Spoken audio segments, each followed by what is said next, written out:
kalau kita lihat dokumen-dokumen rencana pembangunan jangka panjang kita, kemudian diturunkan ke dalam rencana pembangunan jangka panjang daerah-daerah, baik provinsi maupun, kita tidak melihat urbanisasi sebagai strategi. Ya. 50 tahun terakhir secara natural Jawa Barat berkembang di mana sih? Cikarang, Bekasi, Cikarang, Karawang. Cepat sekali tumbuh. Yep. Ya. Waktu itu tahun 70-an, negara tidak begitu hadir. Hanya mengatakan kita kembangkan industri ke sebelah sana deh. Untuk itu Jawa Barat memutuskan let's find a new place to grow.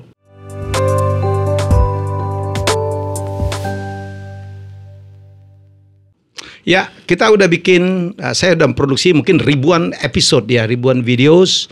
Yang ini, ini sangat istimewa ya. Saya diskusi ngobrol.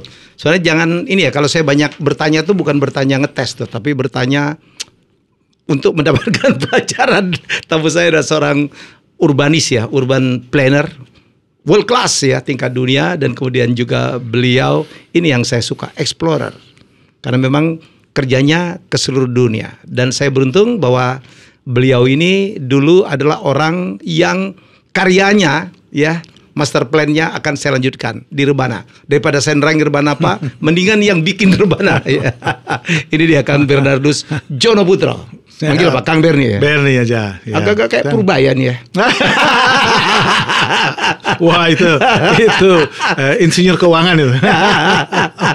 Kalau ini masih stay depan ya.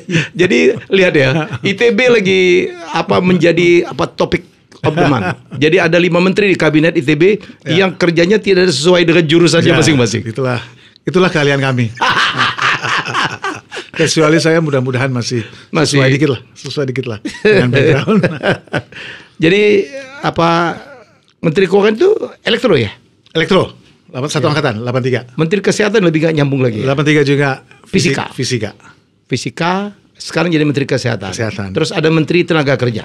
Menteri Tenaga Kerja. Itu apa dulu? Menteri PU. Menteri PU. Ya, sipil. Ya. Sama Menteri Pendidikan. Sama Menteri Pendidikan. Fisika Teknik. Jadi nggak peduli. Ya. Jadi kalau saya akuntan terus saya masuk industri kreatif, padahal akuntan tuh nggak boleh kreatif. Itu nggak ada urusan.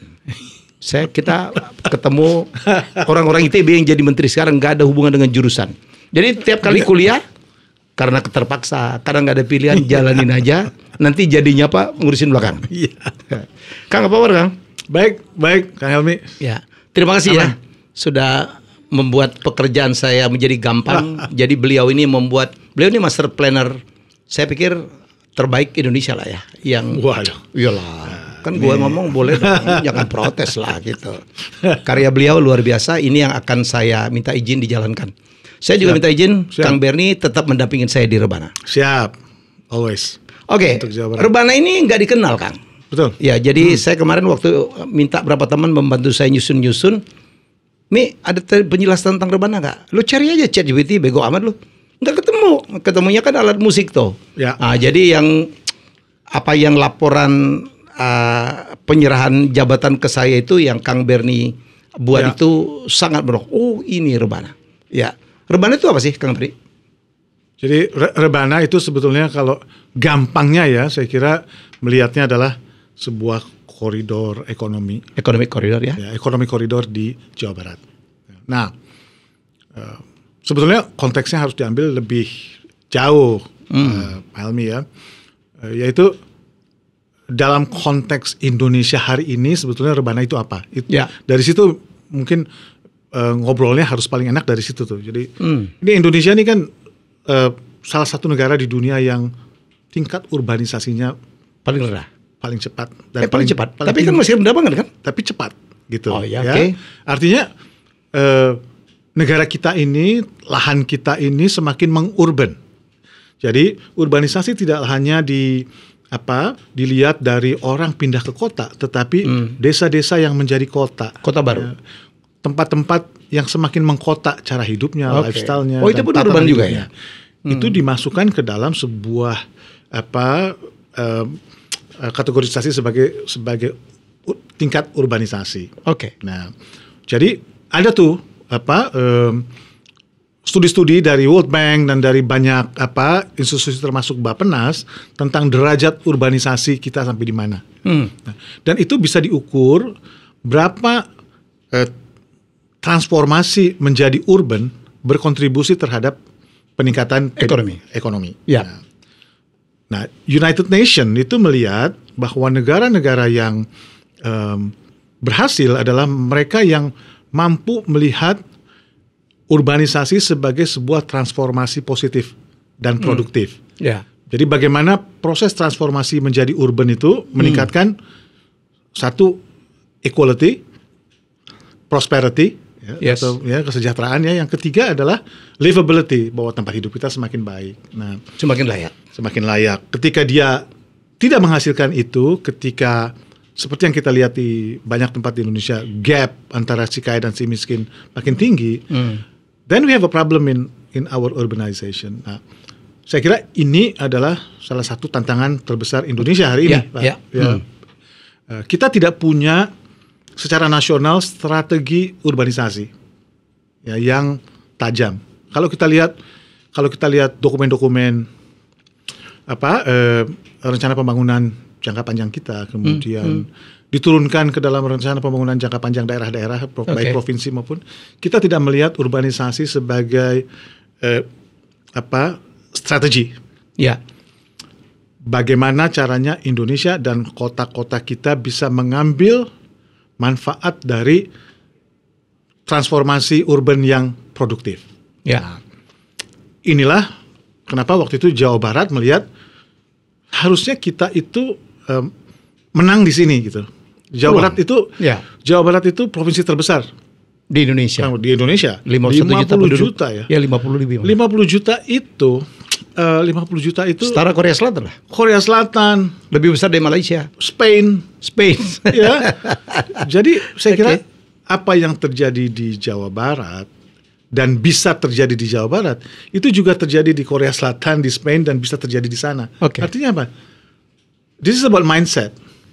This is about mindset, bagaimana kita mengelola resources dan mengelola sebuah kata kerja namanya urbanisasi, transformasi menjadi urban. Nah, transformasi menjadi urban atau urbanisasi ini bisa natural progression karena orang mencari pekerjaan dan sebagainya. Tetapi sebetulnya bisa dengan sangat cepat dipicu oleh kegiatan masyarakat berupa investasi misalnya. Jadi di situ Jawa Barat berpikir kita akan manage urbanisasi ini agar tadi equality, prosperity sama livability itu bisa tercapai. Maka kita melihat 50 tahun terakhir secara natural Jawa Barat berkembang di mana sih? Bekasi, Cikarang, Karawang. Cepat sekali tumbuh. Ya. Waktu itu tahun 70-an negara tidak begitu hadir. Hanya mengatakan kita kembangkan industri ke sebelah sana deh gitu. Yang terjadi adalah private sector, ya masyarakat dunia usaha itu meng-capture opportunity itu dan berkembanglah seperti hari ini. Sendiri-sendiri. Akibatnya apa hari ini? 50 tahun kemudian. Polusi, logistik cost begitu tinggi di koridor itu kan. Masalah perburuhan, ya politik, kemudian kualitas hidup masyarakat dan perumahan buruh yang begitu berat gitu ya. Akhirnya menjadi tidak kompetitif, harga lahan tentu naik gitu ya. Nah, untuk itu Jawa Barat memutuskan let's find a new place to grow. Kalau kita ingin bertumbuh di atas 5%, maka kita perlu baseline dan perlu resources yang cukup untuk bisa trajectory growth itu berjalan. Nah, kita tentukanlah sebuah koridor baru. Koridor baru yang memungkinkan growth. Nah, ini menarik nih. Jadi kita kayak seperti agak greenfield. Ya, saya kira Jawa Barat beruntung ada sebuah wilayah. Wilayah ini kebetulan 7 kota kabupaten, ya kan? Which is Kota Cirebon, Kabupaten Cirebon, kemudian Kuningan, Indramayu, Subang, Majalengka, Sumedang. 7. Itu punya sumber daya dan punya physical terrain yang almost ideal kalau menurut saya untuk dikembangkan, dan masih relatif waktu itu masih relatif clean sheet. Ya. Maka pemerintah Provinsi Jawa Barat melihat, oke, kalau kita mau membuat trajectory growth kita terencana dan bisa dikawal dengan baik, maka let's do something here gitu. Sehingga apa yang terjadi di koridor lama itu tidak terjadi lagi 50 tahun kemudian acak-acakan gitu ya. Caranya gimana? Sederhana. Mari kita tumbuh by design, tidak by chance.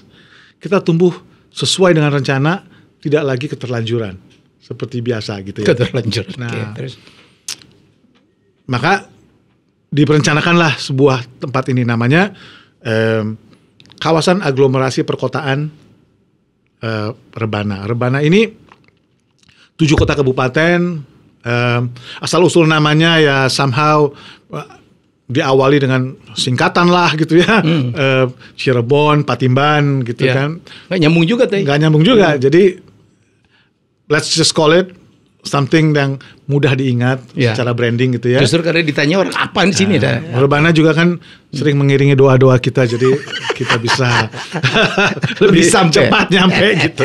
Nah, ya. So challenge-nya sekarang adalah bagaimana bagaimana you drive growth. Ya. Dengan modal 7 kota kabupaten, 10 juta orang. Ya, 10 juta orang. 10 juta orang lahan dengan 43.000. Totalnya 1 juta hektar. 1 juta hektar. 1 juta hektar. Ada gunung tertinggi di Jawa Barat, namanya Gunung Ciremai. Ada 4 ada 3 geothermal di situ, ya, Tampomas, Tangkuban Perahu sama Ciremai. Ada 3 keraton. Ada cerita mengenai Wali Songo kita, salah satu Wali Songo kita mulai dari Cirebon ya. Ada cerita mengenai kearifan lokal tentang pertanian Serentahun di Kuningan. Ada inklusivitas masyarakat berbagai agama di Kuningan. Ada cerita mengenai sawah-sawah begitu indah di Majalengka dan Sumedang, dan tanahnya begitu hebat gitu ya. So all these are endowments menurut saya. Yes, endowment. Jadi planning yang kita lakukan adalah bagaimana kita merencanakan untuk mengambil keuntungan dari proses transformasi urban, sambil tetap menjaga endowments-nya. Jadi kalau Kang Helmi kan orang akuntan nih, jadi endowment itu seperti endowment funds di university gitu ya. Endowment-nya harus tetap dong. Harvard punya berapa billion tuh ya endowment fund-nya. Endowment. Kalau endowment-nya 10 ya kita pakai bunganya lah. Endowment-nya tetap bahkan bertambah. Sehingga mindset-nya itu bukan ekstraktif, tetapi adding value, kira-kira gitu. Nah, mulailah 2018 mulai direncanakan, kita coba susun master plan-nya. Kerja-kerja beratnya itu sebetulnya bersama dengan pemerintah pusat, mendefine, ya, karena bagaimanapun pertumbuhan dan perkembangan di daerah itu perlu disupport oleh sebuah grand plan yang kuat dari pusat dalam bentuk rencana tata ruang, ya, rencana pembangunannya harus nyambung dengan rencana tata ruangnya, kemudian support dan komitmen pemerintah pusat dan provinsi untuk bisa membangun backbone utama dari growth, which is infrastructure. Nah, jadi kita buatlah, kita desain perpresnya, kemudian jadi Kang Berni terlibat dari awal. Dari awal dulu sebelum ditunjuk jadi kepala. Iya, sebelum kepala. Jadi kita bekerja dengan teman-teman di Kemenko Perekonomian, ya, mulai menyusun seperti apa sih perpresnya, ya, pengembangannya mesti seperti apa. Nah, jadi maka ini unik sekali, Kang Helmi ya. Ini tuh unik gitu ya, karena mungkin hanya satu atau ya paling unik lah di Indonesia, di mana sejak awal itu sudah di crafting dengan sudah well prepared lah. Ya sama IKN juga begitu. Saya kebetulan di IKN juga sedikit di IKN. Nah, tapi ini langsung ke implementation. Jadi pekerjaan teknokratiknya yang dilakukan pemerintah Provinsi Jawa Barat itu mulai dari support pemerintah pusat sampai ke peraturan-peraturan pelaksanaannya. Jadi Pergubnya, Kepgubnya, dan yang paling penting kelembagaannya. How to manage and ini gitu ya. Nah, jadi hari ini kita sudah mempunyai rencana untuk secara tata ruang melihat perkembangan itu harus kemana. Jadi dari 1 juta hektar di 7 kota kabupaten ini kita deliniasi lah 13 titik. 13 titik, luasnya totalnya 43.000 hektar. Itu jadi apa namanya? Istilahnya KPI kan ya? Istilahnya adalah kawasan peruntukan industri. Disinilah kawasan industri akan dibangun. Ya, dan jadi mungkin bahasa gampangnya adalah kalau you mau bangun kawasan industri dan bangun pabrik, satu bangunlah pabrik di dalam kawasan industri. Nggak boleh lagi di luar kan? Jangan di luar, karena kalau di luar menyalahi aturan. Satu menyalahi aturan, yang kedua you tidak mendapatkan support dan agregasi fungsi yang harusnya dapat dia kan. Nah, kalau you mau bangun kawasan industri harus di dalam kawasan peruntukan industri tersebut. Nah, 43.000 ini saya rasa hektar ini menurut saya, terutama teman-teman yang di bidang ini ya, adalah deliniasi yang besar sekali. Nah, 43.000 hektar ini sudah kita lakukan kita sisir rencana tata ruangnya, baik RT/RW maupun RDTR-nya sampai detail, bahwa dia sudah tidak tabrakan lagi dengan lahan sawah yang dilindungi, LP2B, dan jadi betul-betul 43.000 hektar ini ready to go untuk peruntukan industri. Nah, yang sering di masyarakat salah nangkap adalah sudah ada 43.000 tanah yang siap. Enggak, bukan begitu. Ini peruntukannya aja ya. Ada 43.000 peruntukan sehingga masyarakat, baik masyarakat pemilik tanah maupun investor itu bisa berproses di situ ya, di tempat itu. Nah, jadi konsepnya adalah kita ingin menciptakan 13 ruang hidup dalam kurung kota ya, ruang hidup baru ya, berbasis industri. Jadi dia punya main driver dari kota itu adalah industri. Sebetulnya it's not a rocket science. Kita bisa lihat di banyak negara. Kalau kita lihat dalam mungkin 3 dekade terakhir, bagaimana greenfield area dibangun menjadi sebuah kota atau kawasan industri, ya tentu China salah satu yang bisa kita lihat. Nah, ini menarik sebetulnya, tantangan bagi semua perencana kota Indonesia. Keberpihakan peraturan dan endowment lokasinya begitu hebat, kita bisa almost greenfield nih, from scratch gitu ya. Nah, jadi itu yang Rebana. Jadi Jawa Barat itu seperti saya bilang tadi kan besar ya, 50 juta penduduk. 50 juta penduduk ini berkumpul membentuk aglomerasi perkotaan atau yang besar. Ada 3. Yang pertama Bodebek Punjur. Hampir 30 juta. Ya. Kemudian Cekungan Bandung. Bandung dan sekitarnya itu 9 juta. Itu beberapa kota kabupaten di situ. Kemudian Rebana 10 juta orang. 3 ini, Bodebek Punjur ke Bandung dihubungkan dengan kereta cepat udah tinggal setengah jam. Ya kan, setengah jam.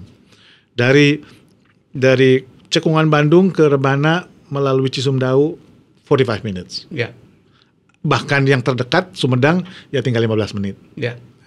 So very soon Jawa Barat ini akan menjadi sprawl dari aglomerasi perkotaan salah satu yang terbesar di dunia. Ya. Jabodetabek Punjur hari ini adalah mungkin aglomerasi perkotaan keempat, kelima terbesar di dunia ya.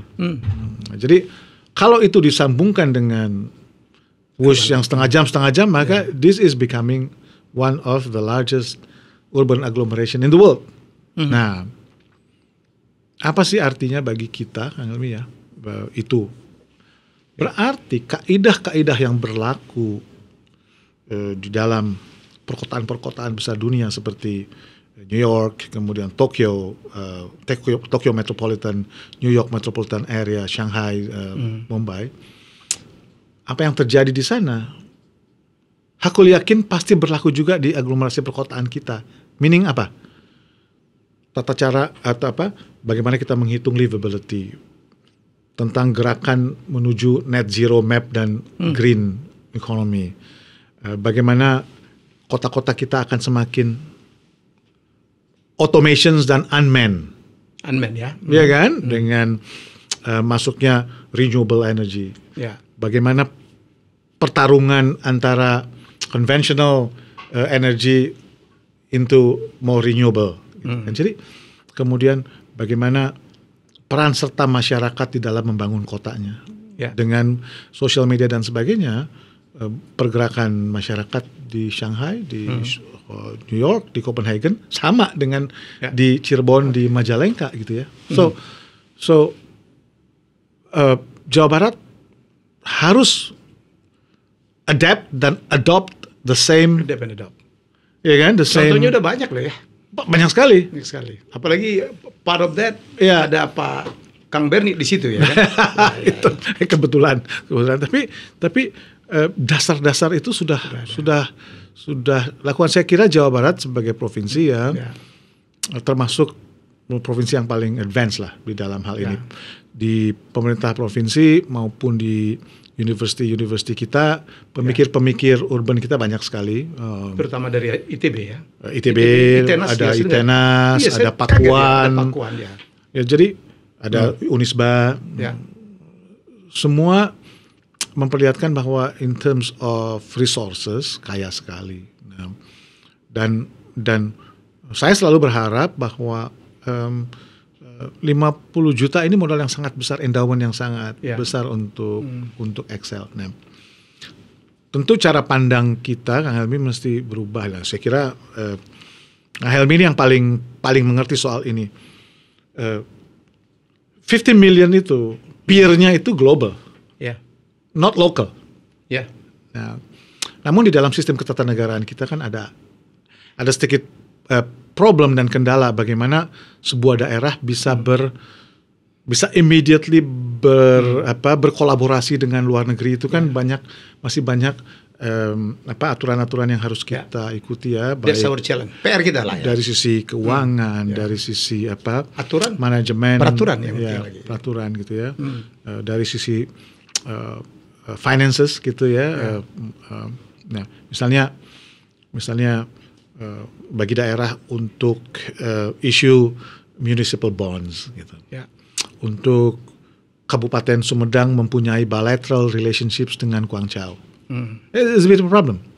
Bagaimana seorang wali kota atau seorang kepala BP Rebana lah membuat strategic memorandum of understanding gitu, MOU dengan mayor of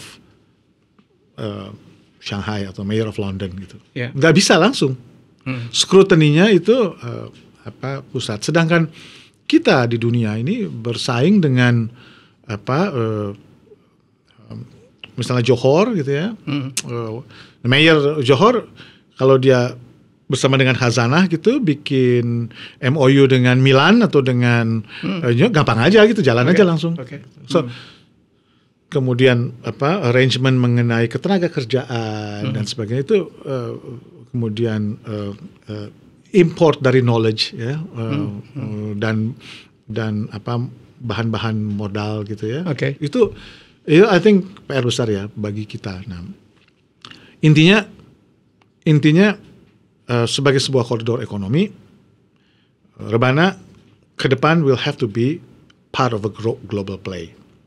Nah, yang menarik Kang ini saya kira kita nggak sendirian, dunia global memperhatikan kita dan mereka sangat antusias ya saya kira ya. Sangat antusias. Udah ngerasain beberapa hari yang mau invest di Indonesia banyak banget. Sangat antusias. Nah, bukan hanya dari sisi investasi, tapi juga dari sisi bilateral dan multilateral.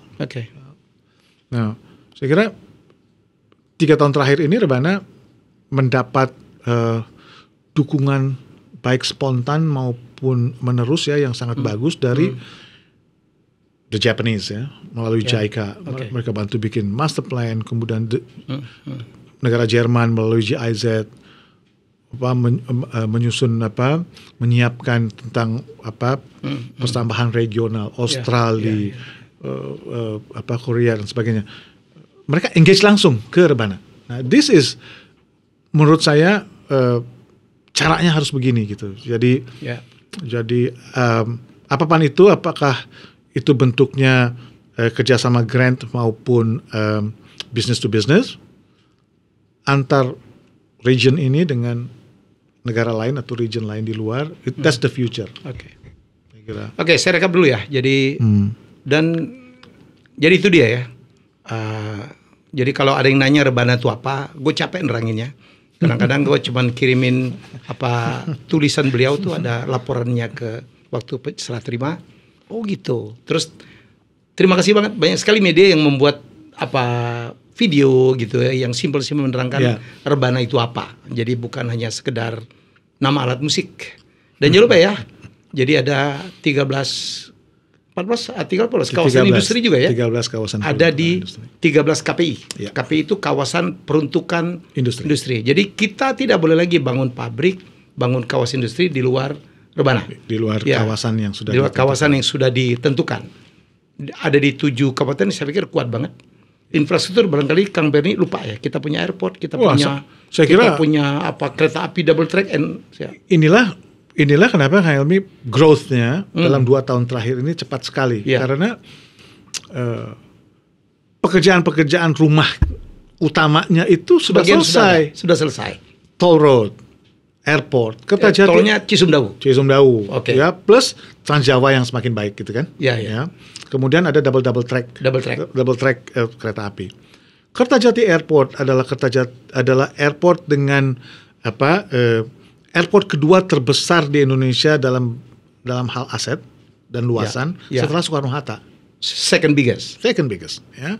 And then we have the second biggest port, ocean going seaport yang bisa langsung ekspor ke negara tujuan tanpa harus ke feeder di Singapura gitu, namanya Patimban.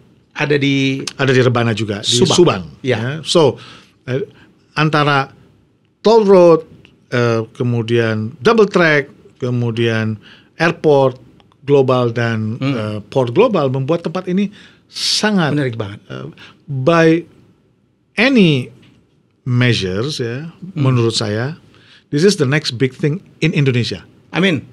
Dan akan jadi kebanggaan Indonesia juga dong. Saya kira akan jadi kebanggaan Indonesia. Dan jangan lupa ada seaport juga di Cirebon ya. Di Cirebon juga ada seaport lama yang akan menjadi waktu itu saya arahkan ini menjadi tempat cruise ships ya, masuk langsung ke melihat ke Keraton, ke Kuningan dan sebagainya. Jadi Bandung tuh berapa? Bandung ketinggiannya 700 sampai 1000 meter kan di atas laut. Bisa loh didatengin sama dikunjungi oleh cruise. Cruise-nya lewat Cirebon. Pakai Cisumdawu sejam udah sampai di Bandung. 3.000 orang bisa sekali turun. Ya. Oke. Tapi tentu ada pekerjaan rumah, kita harus dredging itu portnya. Tapi bayangkan sesuatu yang tadinya tidak mungkin ya. Ke Bandung pakai cruise atau cruise yang lewat tuh Star Cruise yang dari Singapura menuju ke Labuan Bajo ke Bali itu. Cirebon. Ada cerita mengenai Sultan Fathahillah, ada batik Trusmi, Megamendung, dan bisa beli cilok di Bandung. Itu sama bakso tahu kan, batagor gitu toh. Dan jangan lupa ya, tiap kali kita bikin aglomerasi kan perlu kota. Kota itu kita perlu residensial. Betul. Ya, kita butuh vocation school. Yes. ITB udah bikin di Cirebon ya. Salah satu saya kira kelebihannya pemerintah Provinsi Jawa Barat dan ini kerja keras dari teman-teman di pemerintah Provinsi Jawa Barat adalah menyadari betul pentingnya SDM-nya dikuatkan. Dan ini saya kira ke depan kunci ya. Kenapa koridor-koridor ekonomi besar dunia itu bisa cepat sekali tumbuh karena SDM-nya disiapkan dan compatible. Nah, Jawa Barat merasa penting, maka dibukalah kampus baru ITB di Cirebon. Nah, itu ya. Hari ini sudah 7 prodi, 10 mungkin. Tahun ini harus 10 ya dengan hampir 2.500 mahasiswa. Nah, selain itu, yang lebih penting lagi adalah pendidikan vokasi. Nah, ada Polman ya? Maka kita bangun Politeknik Manufacturing Polman di Majalengka. Jadi kalau kita tahu Politeknik Manufaktur yang ada di Kanayakan di Bandung ya. Sekarang membangun kampusnya kedua. 50 hektar di tengah kota Majalengka. So you imagine ya, Majalengka punya airport internasional, ada kadipaten. Kertajati ada kadipaten, kemudian di Majalengka ada mahasiswa berapa 10.000 lebih nanti ya, dan udah jadi nanti silakan lihat di Majalengka. Itu akan totally merubah wajah Majalengka. Banyak loh konglomerat dari Majalengka ini harus kita ajak ngobrol nih. Pulang-pulang. Wah luar biasa Kang. Saya tuh begitu KDM meminta saya bilang nggak salah nih. Saya bilang saya nggak ngerti urban planning. Tapi pertemuan saya dengan Kang Bernie, wow. Saya bilang Kang, tolong bantu saya. Saya membawa gelas kosong nih, tolong diisi. Tapi insya Allah saya dengan pengalaman network. Ya, tapi Kang Bernie tetap saya kira bantu saya lah ya. Iya, bantu Urbana lah maksud saya, bukan bantu saya. Ya, menarik loh. Pasti. Saya kira sebagai sebuah koridor ekonomi hari ini ya dalam konteks the global trade war ini, it's even more relevant. Karena kalau dengan model perkembangan di ekonomi global seperti ini, maka Indonesia harus punya offering. Dengan semua proposal yang disampaikan oleh pemerintah pusat mengenai itu kan hanya detail mengenai tarif dan sebagainya ya. Tapi the real actions is actually di mana kegiatan itu berlokasi. Ini kesempatan kita. The next big thing itu supply-nya bisa dari Rebana gitu ya. Di mana ease of doing business bisa optimum gitu kan. Kemudian kepastian itu bisa tinggi. Ketersediaan lahannya juga ada dan masyarakatnya siap untuk siap tenaga kerja juga. Menyiapkan tenaga kerjanya. Jadi menurut saya itu challenge-nya adalah bahwa saya meyakini ke depan dunia ini akan didrive oleh bukan lagi hanya sekedar relationship bilateral negara ke negara, tetapi hubungan ke depan adalah koridor to koridor. Kertajati Rebana dengan koridor Dubai Sharjah Abu Dhabi kan. Kemudian Kertajati dengan Rebana dengan koridor Guangzhou Shenzhen the Great Bay China, Guangzhou Shenzhen Macau, the biggest economic corridor on the work at the moment, gitu kan. And then kita juga bicara mengenai koridor Kyushu, Fukuoka, Nagasaki di Jepang itu. So kalau dulu kita suka bicara mengenai sister city seremonial lah ya, bikin ini itu kecil-kecilan. Koridor to koridor. Ini sekarang adalah B2B, koridor to koridor. That is keahliannya Helmi lah di situ. Dengan networknya beliau ini terkoneksi. Katanya terakhir lagi bantu Royal Arab Arab Saudi. Jadi beliau ada di situ. Wow, keren. Salam untuk Muhammad Salman gitu. Siap. MBS. Oke, jadi saya happy banget. Pertama waktu KDM memberikan amanah saya pucat. Tapi saya nggak tahu kenapa dia memilih saya. Ya, jadi menurut saya ini adalah challenge. Saya adalah orang yang senang sekali dengan sebuah tantangan.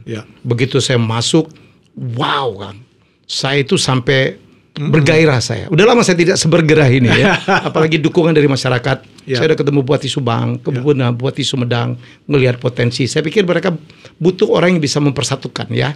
Jadi saya tahu bahwa harmonisasi antara pusat, provinsi dan kabupaten itu harus diselaraskan juga.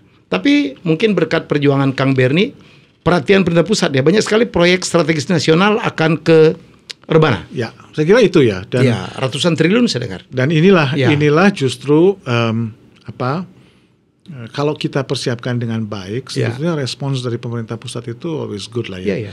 Dan kerja bersama ya. Untuk menemukanali potensi dan challenge ya. Kita punya Perpres 87 kan ya tentang 2021 tentang proyek strategis nasional 281 triliun ya. Dalam bentuk infrastruktur gitu. Nah, dan itu kan bukan pemberian gratis yang langsung jalan. Kita harus menyambut gitu ya, dan mengerjakannya gitu. Nah, ada hal penting mungkin kalau saya boleh explore lebih jauh ya, Helmi ya. Tadi poin ketiga ya, kalau urbanisasi itu harus mencapai apa sih? Yang pertama inklusivitas, yang kedua adalah growth ya, kontribusi terhadap peningkatan pendapatan masyarakat. Nah, yang ketiga yang penting ini adalah livability. Kebetulan Rebana itu dominasi kegiatan kedepannya adalah industri dan investasi. Tetapi sejatinya permasalahan di koridor ini adalah bagaimana meningkatkan indikator-indikator makro masyarakat. Lama sekolah kita masih sangat rendah. Kemudian tingkat pendidikan masyarakat, Gini ratio kita masih tetap salah satu yang terendah. Jadi, nah inilah PR-PR yang harus kita address supaya manfaat dari kebersamaan di dalam sebuah koridor untuk 7 kota kabupaten ini terjadi. Karena Jawa Barat ada tantangan lain, cekungan Bandung dominasi isunya lain, bukan investasi tetapi investasi daerah untuk membangun infrastruktur perkotaan modern, gitu kan? Kota Bandungnya segitu-gitu aja. Kalau Rebana kan masih bisa dikembangkan, kalau Bandung segitu aja, tapi tetap energi yang dibutuhkan untuk memastikan bahwa aglomerasi perkotaan Bandung ini excel sebagai di dunia ini dia sangat bersejarah. Dia itu juga salah satu dari koleksi gedung tua Art Deco ketiga terbanyak di dunia setelah Miami. Ini kan jewel ya, Miami kan. Nah, Gatsby, gitu Gatsby. Ya. Studio 54 dan sebagainya gitu. Nah, hasil-hasil kejayaan ekonomi tahun 20-an ya gitu ya. Nah, itu saya kira itu ya. Nah, sama Kang Helmi yang menarik ini kalau kami di bagi urban planner ya, bagi seorang urban planner, saya kira sama lah masyarakat pada umumnya. Isu kota adalah isu kehidupan masyarakat. Itu selalu sentimental, selalu bergairah. Kan kita kalau ngomong kamu sekolah di mana dulu di Bandung, pasti sekolahnya di sini dengan cepat gitu ya. Nyambung ya, connected. Ya, inilah yang menariknya sedang kita bangun di Rebana gitu ya. Jadi saya tuh agak gini lah Kang, saya potong agak gimana gitu. Ini ada orang Palembang, Sriwijaya gitu. Dipercaya orang Unsri ini. Oke, Sriwijaya gitu. Ya. Malah KDM itu suka ngeledek saya. Ini orang apa gitu toko yang tidak dipakai di kampungnya sendiri. Ya kita inilah perbanyak aja makan cilok gitu. Saya seneng banget ketemu masyarakat gitu ya. Saya udah mulai keliling gitu. Mereka welcome banget ya kehadiran saya. Sama kemarin betul kata Kang Bernie tadi. Tiba-tiba PUPR kemarin ngajak meeting. Oh ya, nanya cuma gini. Lu minta dibuatin jalan tol dari mana ke mana lagi? Tolong dong bikin kajiannya. Bikin usulannya. Jadi menurut saya dukungan pemerintah pusat luar biasa. Mungkin karena jasa Kang Bernie dengan teman-teman yang menyiapkan ya. Jadi ini sangat siap. Jadi investor silakan datang ke saya. Saya tuh gini Kang Bernie, saya ngomong dengan KDM sama Pak Sekda. Saya tuh kepengen ya, kalau udah minta saya jangan tanggung-tanggung. Iya dong. Ya jangan, kita harus perkuat kelembagaannya dan kita melayani orang yang mungkin invest puluhan triliun. Gitu. Jadi I need professional. Betul. Walaupun banyak yang pro bono nih, seperti Kang Berni juga saya tahu dia pro bono lah, ya gimana lah kita. Ya agak-agak pro bono lah, tapi ada sesuatu gitu ya, kita something to give it back to our nation. Jadi menurut saya ini menarik banget ya. Jadi saya senang banget. Jangan lupa ya, perusahaan-perusahaan besar itu, BYD sudah ada di Rebana, Vinfast. Dalam 2 tahun terakhir ini ada 14 kawasan industri baru dibuka. Udah mulai berisi tuh. Berisi dan tenan-tenannya udah mungkin udah 30-an lebih ya. Iya. Untuk Anda pengidola sepatu hebat on cloud, pabriknya akan ada di sini, Majalengka. Jadi nanti berapa bulan, berapa tahun dari sekarang. Jadi kalau lihat beli on cloud, Anda harus bangga. Made in Majalengka. Mobil-mobilnya juga made in Subang. Subang gitu. Jadi menarik, dan Cirebon dengan tradisi, dengan sejarahnya ya. Yang juga menarik ini bagi kita semua ya, Kuningan. Wah, Kuningan ini, sorry agak bias ya sebagai emang asli orang sebagai orang Kuningan. Tetapi bayangkan ya, Kuningan itu pemerintahnya mengatakan bahwa ya kita akan menjadi kabupaten yang hijau, penyedia air bagi seluruh Rebana, dan apa yang ada di Kuningan itu nggak tanggung-tanggung loh. Gunung tertinggi Jawa Barat itu adanya di Kuningan. Luar biasa Ciremai itu. Ya, Binder. Onsen, ya, air panas gitu. Kemarin saya ke Jepang untuk belajar bagaimana orang-orang Jepang mengatur air panas, hot spring. Ya. Di sana itu onsen itu kita lihat kan kalau di Jepang itu onsen itu ada di semua hotel ya, baik mau Hyatt, mau Hilton, semua punya onsen. Masuk ke dalam. Di balik itu ternyata pembagian air panas dari hot spring itu semua tidak ada yang dilakukan oleh korporasi, itu dilakukan oleh BUMDes, oleh desa. Jadi sudah demikian modern ya, pembagian infrastruktur seperti air itu kan sophisticated ya. Tapi dijalankan oleh tradisi berbagi di desa gitu. Karena kan sumber air panas itu pasti di desa. Kayak Subak di Bali lah ya. Kayak Subak di Bali persis. Nah, jadi kita pelajari untuk Kuningan nih Kang. Jadi bayangkan ke depan Kuningan itu punya onsen-onsen yang Jepang. Jadi lagi-lagi koridor to koridor, the Japan corridor sama the Ciremai corridor gitu ya.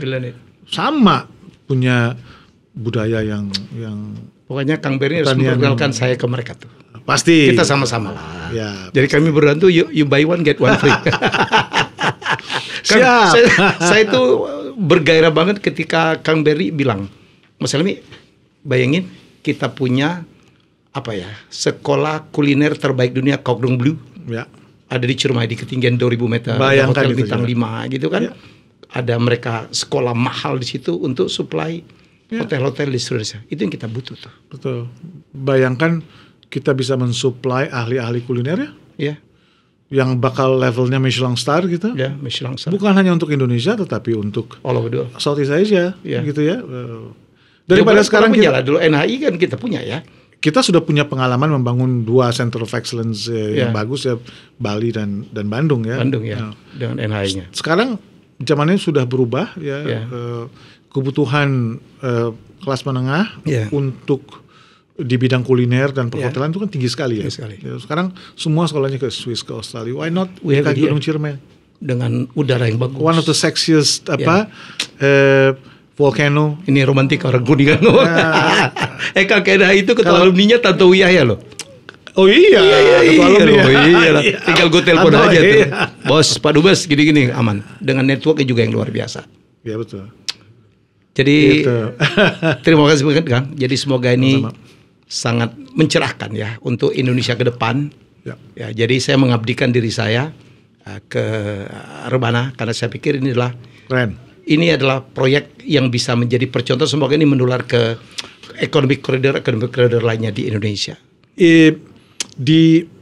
Di asosiasi para perencana kota, yaitu Ikatan Ahli Perencanaan. IAP. Ya, kebetulan saya sekarang masih sebagai ketua Majelis Kode Etik ya para perencana. Nah, IAP itu punya ukuran setiap 2 tahun mengadakan Indonesia Most Livable City Index. Ya. Indeks ini melihat tingkat livability di masyarakat. Ini sebuah survei ini Kang, survei perception warga terhadap kotanya. Nah, saya kira ini bisa dipakai nanti menjadi sebuah acuan bagi aspek tadi livability tadi untuk melihat bagaimana strategi, peraturan dan hal-hal yang sudah kita lakukan di 7 kota kabupaten ini bisa diukur. Nah, saya kira teman-teman di IAP akan senang sekali kalau kita ajak, tolong diukur dong 7 kota kabupaten ini setiap 2 tahun ini seperti apa masyarakat. Dan itu sebuah potret tentang how livable we are, gitu ya, how livable. Karena itu target, bukan hanya growth in industry ya. Itu enabler ya. Ujungnya bagi masyarakat ada livability gitu. Ya, semoga Rebana akan create banyak pekerjaan pasti ya. Kan diperkirakan 2-5 juta akan bekerja di ini. Betul. Ya, jadi kita butuh banyak hal. Saya ingat ya, saya bolak-balik ke China, terutama Shenzhen ya, bagaimana they develop dari desa nelayan yang kumuh gitu menjadi kayak gini, dan dukungan kemajuan China itu adalah pendidikan. Sekarang muncul sekolah-sekolah terbaik. Tsinghua ada jadi top 10 dan sebagainya. Saya pikir Jawa Barat punya banyak sekali sekolah bagus ya, ITB, Unpad, Universitas Telkom, IPB, UI pun sebenarnya di Depok kan, gitu ya. Betul, kita punya Unpar, kita punya Unisba dan sebagainya. Di pemerintahan kita punya STPDN. Jadi menurut saya sih udah punya bekal yang sangat luar biasa. Endowmentnya tuh top. Endowmentnya luar biasa. World class. World class. Thank you Kang, sudah membuat pekerjaan saya gampang. Tapi jangan ditinggal dulu. Ya, itulah obrolan saya ya, semoga makin jelas. Silakan kalau Anda mau invest, punya jaringan investor, datanglah ke kami. Saya tuh kemarin ngomong dengan teman-teman Jawa Barat termasuk ADM, saya kepengen menjadikan ini kayak kita belajar di Vietnam lah ya. Jadi kalau investor datang, kita tinggal tanya mau bikin pabrik apa, kita tanya di sini di kawasan industri ini. Ya, kita akan tanah butuh berapa, kita bantu bebasin. Ya, kemudian izin kita bantu. Nah, ini janji kita nih. Nomor 3, tenaga kerja kita siapin. Kalau nggak siap ya kita vokasi lah. Ingat dulu China ya, dari petani nelayan they convert into pekerja pabrik gitu ya. Menjadi industrialis. Ya, itu jadi kita butuh vocation school. Jadi teman-teman silakan juga gitu. Kita belajar dari China. One village, one product, one step at a time. Ya. Orang Bandung, orang Jawa Barat, kreatif ya. Terima kasih, Kang Budi. Terima kasih. Ya, jadi kita akan jumpa lagi dengan tamu hebat saya selanjutnya. Wah,